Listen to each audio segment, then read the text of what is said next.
सुप्रभात बच्चों। आज हम हिंदी वितान में पाठ तीसरा विषयांक सुबह में शब्दार्थ एवं प्रश्नों के उत्तर की चर्चा करेंगे। तो बच्चों ध्यान से देखें और ध्यान से सुने और मेरे साथ साथ बोले। पहला क्या है हमारा? व्यस्त। व्यस्त यानी कि काम में लगे लोग।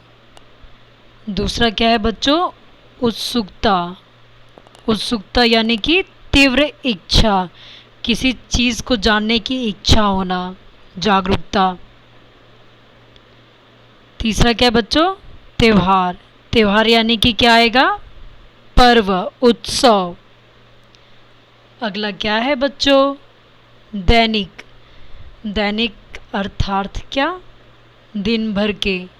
दैनिक वह कार्य जो आप डेली करते हैं, जो रोजाना करते हैं, उसे हम क्या बोलते हैं? दिन भर के काम काज। बेजान। बेजान यानी बिना जान के, निर्जीव, जिनमें कोई जान नहीं होती, इन्हें हम क्या बोलते हैं? निर्जीव। अगला देखिए बच्चों, क्या है अगला?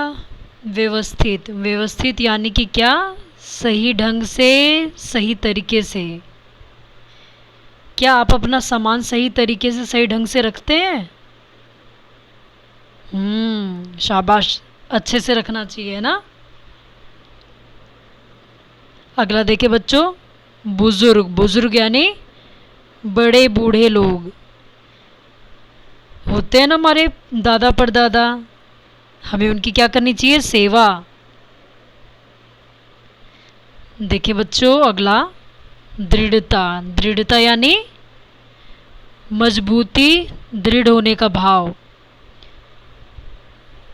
जब हम किसी चीज़ के लिए दृढ़ संकल्प लेते हैं, जब हम कुछ ठानते हैं कि नहीं ये हमें करना ही है, तो उसको क्या बोलते हैं? दृढ़ होने का भाव, आत्मविश्वास के साथ।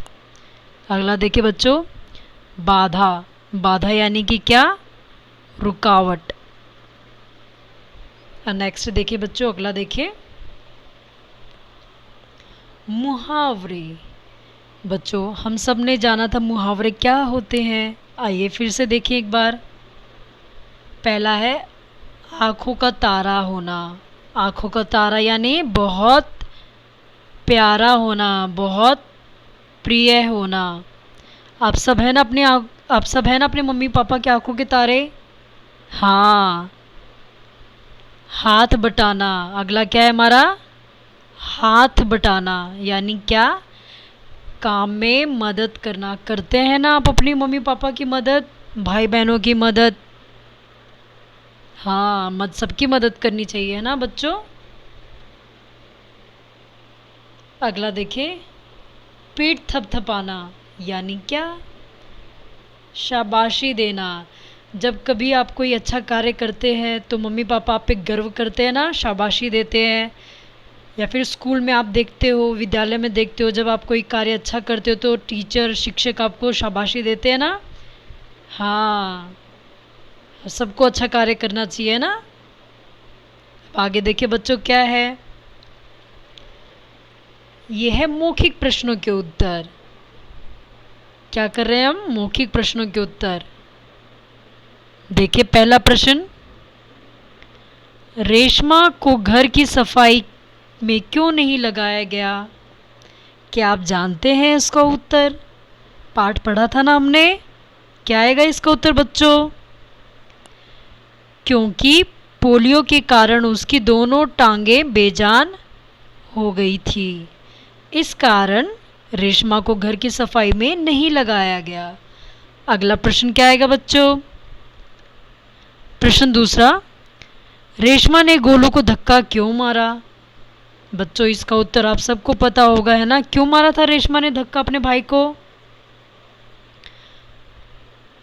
रेशमा ने गोलू को जलते हुए पटाखों से बचाने के लिए धक्का मारा है ना बच्चों। अब आगे देखें, माँ रेशमा के गिरने से क्यों डर गई? इसलिए कि कहीं उसे चोट न लग गई हो, है ना बच्चों। आगे देखें लिखित प्रश्नों के उत्तर। प्रश्न पहला, सुबह से घर के लिए सभी लोग साफ सफाई क्यों कर रहे थे? क्यों कर रहे थे घर के लिए साफ सफाई? क्योंकि त्योहार समीप था, इसलिए सुबह से सभी लोग घर की सफाई कर रहे थे। हम सब भी करते हैं ना घरों की सफाई जब कोई त्योहार होता है, या फिर त्योहार नहीं भी होता तो भी हमें घर की सफाई करनी चाहिए ना। हाँ, क्योंकि सफाई से बीमारियां नहीं होती बच्चों। तो आप सब सफाई करेंगे ना? हाँ, बहुत खूब। अब आगे देखिए बच्चों, रेशमा ने अपनी माँ के काम में किस तरह मदद की? बच्चों, क्या आप इसका उत्तर जानते हैं? कैसे की रेशमा ने मदद अपनी मम्मी की? रेशमा ने रसोई घर के डिब्बों पर लेबल लगाकर तथा बाजार से सामान लाकर माँ की मदद की थी, क्योंकि उस वक्त घर पे कोई नहीं था रेशमा के अलावा, और माँ तो कामकाज में बिजी थी, व्यस्त थी।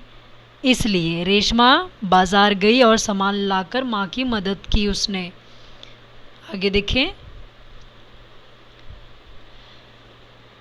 प्रश्न तीसरा, माँ ने रेशमा को बाजार क्यों भेजा?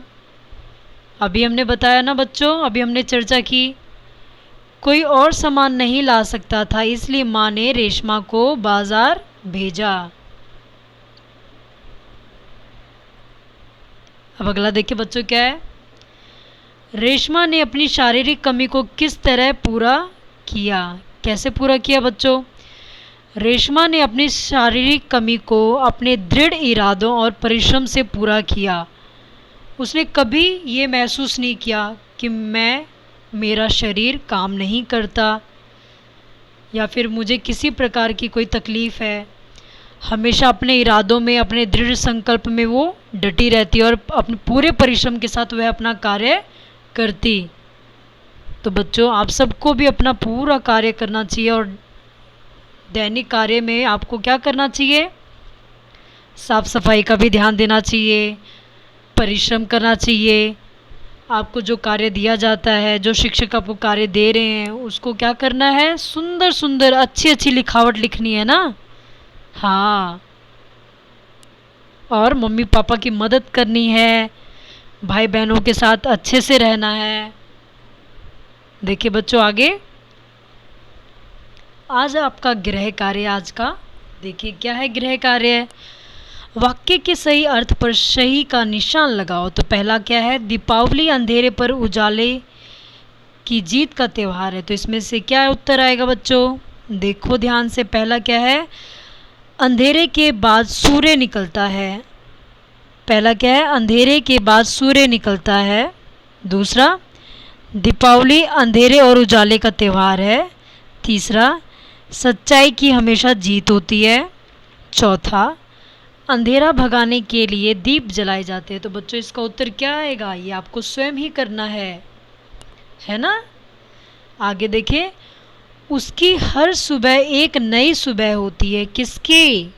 देखिए पढ़ें पहले। उसको हर सुबह नया सूरज दिखाई देता है, वह नई सुबह की प्रतीक्षा करती रहती है। उसे हर सुबह उठकर नई बात सोचनी पड़ती है। उसके जीवन में हर रोज कोई नई घटना घटती है। किसके बच्चों? हाँ, समझ गए होंगे, आपको ये कार्य स्वयं करना है ना, ये आपका गृह कार्य है। आगे देखिए और क्या है, किसी एक के बारे में लिखे। किसके बारे में लिखना है? देखिए बच्चों, दीपावली पर आपके परिवार में क्या क्या विशेष तैयारियां की जाती हैं। दूसरा क्या है, क्या दीपावली पर पटाखे छुड़ाने चाहिए? क्यों नहीं? आपके विद्यालय में आपको पटाखों के बारे में क्या चेतावनी दी जाती है? एक पोस्टर बनाकर कक्षा में टांगो। तीसरा देखिए बच्चों, किसी की ऐसी घटना का वर्णन करो जब आपको किसी ने बचाया हो या आपने किसी की सहायता की हो। तो बच्चों यहाँ पे आपको किसी एक के बारे में लिखना है, ठीक है। आप इनमें से कोई भी एक कार्य कर सकते हैं। तो ये हुआ आज का गृह कार्य बच्चों। आप सब अच्छे से मेहनत कीजिए, परिश्रम कीजिए और सुंदर सुंदर लिखावट लिखिए, है ना बच्चों। धन्यवाद। आज का कार्य इतना ही। कल हम फिर आगे का अभ्यास क्रम करेंगे।